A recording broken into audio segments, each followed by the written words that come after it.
Okay, this is a part 2 episode, and in this episode, I am going to teach you how to use Zapier to do some scraping and get some other stuff going for us. So recently, Zapier built a scrape. So there's a quick scraper right there. I think it might be Visit. Oh, I know they made it. What do they call it?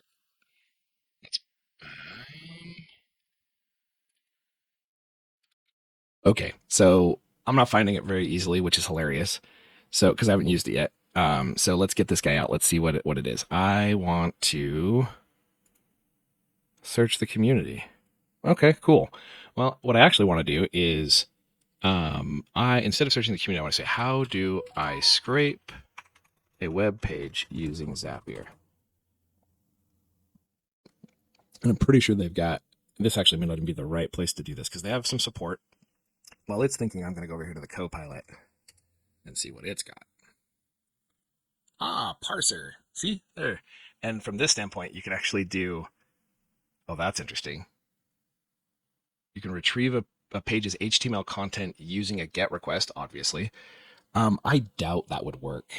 Let's just for kicks and giggles, let's see what it does when we do this, shall we? I think in future though, I'm pretty sure that this parser is going to do a much better job. So we're going to go over to the parser here in a second and close that guy. All right, so we're going to do a GET request, which a GET request is just simply pulling the data for a page.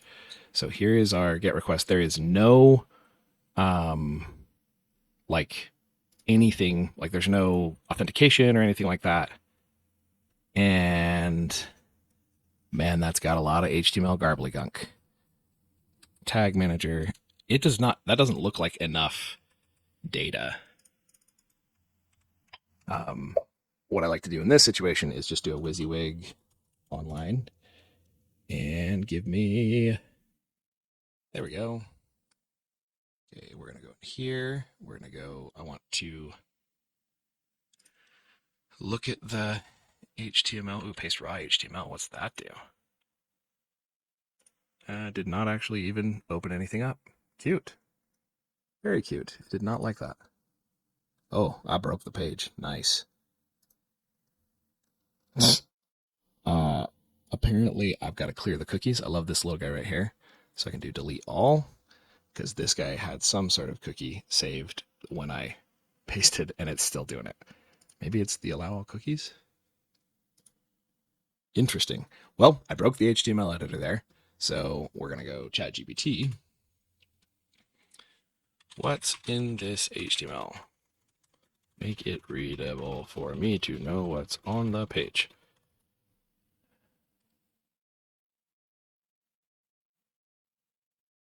Okay, so it did get the title. Now, it doesn't look like it got any of the content on the page. Loom is loading a bit slower than usual, so we've been blocked. So now let's see if the parser works. So I'm gonna go in here. Oh, come on, Zapier, come on, Zapier. Here we go. So the GET request did not work. They blocked it. So we're gonna do this. We're gonna get the parser. And the parser may not work either, but we'll see. So we're going to parse a given web page, HTML. Oh, don't do that. Give me. So this is the clipboard thingy. There's the clipboard. Now, markdown plain text. Continue on failure. False. I do not want to continue on failure. Test this step. Okay, so it did not. Contact support, delayed loading error. So it was blatantly blocked. Basically, it looks like Loom's done a very good job of making it so that you cannot get data from their system, right? Because if I hit an incognito window here, works great, flows right open, has all the stuff that's there. What I want is to be able to grab data off of this page, like the transcript and some of this other stuff that's coming through. And what they're doing is making that near into impossible. Honestly, if Loom doesn't get their act together and figure out how to make a Zapier integration, I'm probably going to switch to another video recording tool because this is a little bit ridiculous. Now, it did give me the title though, and the title honestly is sufficient. So if I get the title, then I can push the title through something. Honestly, I don't even need that to be here. So I'm going to go like this. And now that I have the title, because that was really the first part, so I'm going to finish this. I was hoping to be able to like get it to take some action on what's there, but I can probably do that with the title as long as we get there. I am going to add a delay step here. So here we go, delay. And we're going to delay for maybe, I don't want it to be long. Can I do seconds? Okay, my only option, I could do seconds if I wanted to do like a code step here. It'll let me like do an evaluation code step kind of thing where like I just put a sleep in a JavaScript and I could do like 30 seconds. I'm going to try just 1 minute and see if that's drives me crazy later. So the reason I'm doing a delay is because I need time to rename this. So what I'm going to do here is I'm going to say, I found, or I'm going to say suggestion for Genie Clipboard. And then I want to put an actual like title in here. And it's going to be for logging in using browser and Google Auth. Okay. So that's going to be my title here.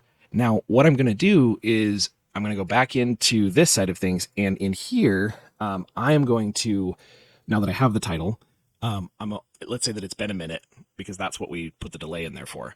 Now what we're going to do is we're going to rerun the parse. So it's been a minute. We are coming in here and the parse ran, and now you can see it got the title. So it didn't get anything else from me, but it did get the title, that's valuable. Okay. So now that I have the title, I can actually start to take some action on this item. So this is the part that I'm still trying to figure out exactly what I want to do. But I've learned in AI to just do the basic version of it. So in this situation, and I've learned in automation, just do the basic version of it. So in the long run, I want this to actually split into paths. And I want to put paths like, here's the first path, and I want to do create new card in ClickUp for Genie Clipboard. And that may or may not be the right place to put that. But what I've discovered is that like this doesn't matter as much. What matters is like actually getting something going. So another common thing that I'm constantly copying is Slack messages. And so in a Slack message, like a link to a Slack message. So I'm going to do this. I'm going to do Slack message URL, right?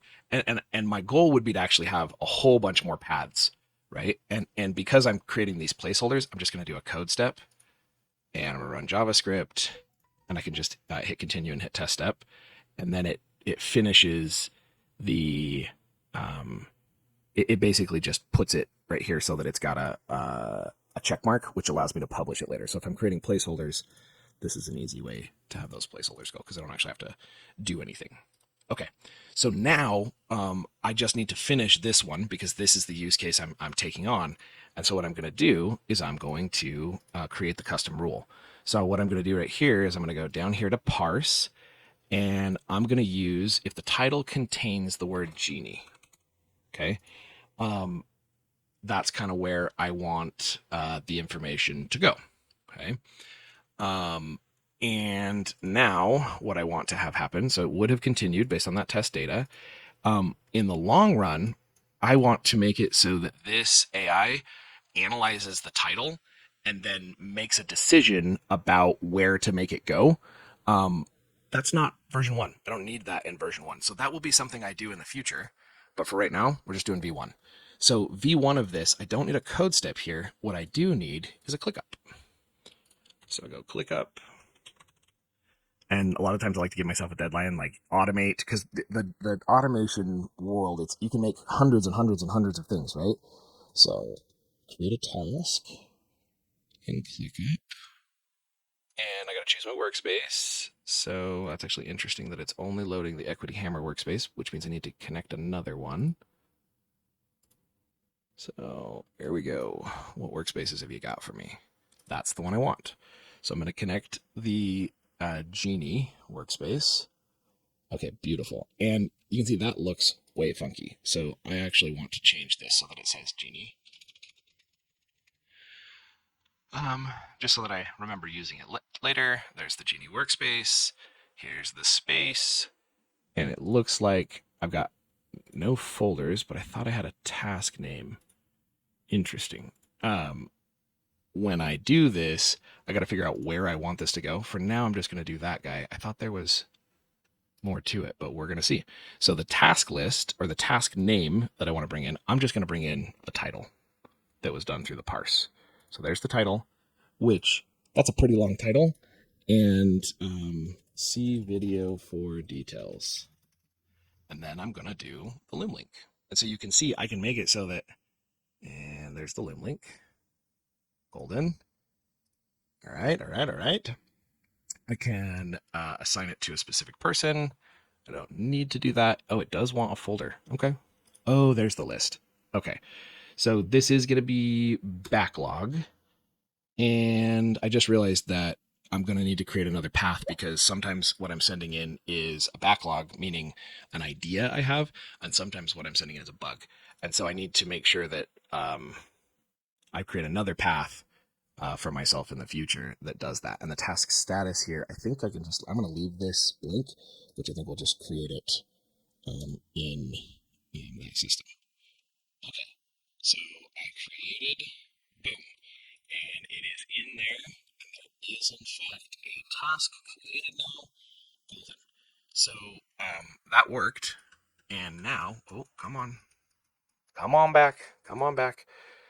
In our final 5 minutes here, we're going to create that other path.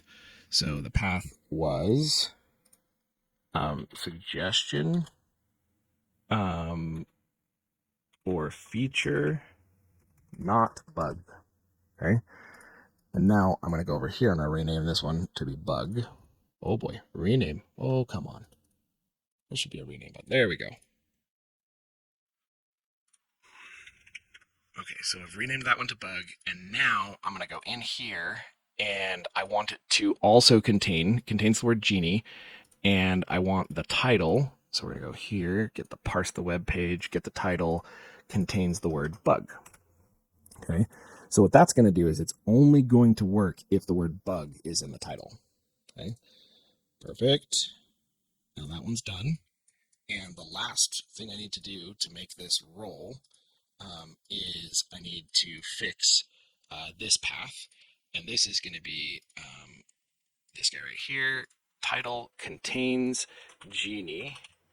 And we're going to do title again. Does not contain bug. Okay. So basically anything that comes through that says Genie in it is going to go through this. And in this situation, this is a cool feature Zapier just figured out. They figured out a way to make it so I could copy a piece. And I think, oh, how do I? Well, that's kind of lame. Is it in the 3 dots? Ah, paste to replace. Beautiful. Okay. So you can see that I was able to just take that step and just put it straight over there. Zapier used to make you reset up all of that. So that's a big time save. Okay, so now we are ready to publish this guy. And I'm excited about it. So basically, as you can see, it is going to have the new clipboard. It's going to get the title.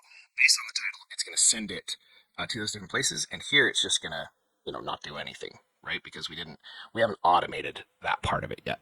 Okay. So anyway, that is how you finish out the connection to clipboards and Genie Clipboard.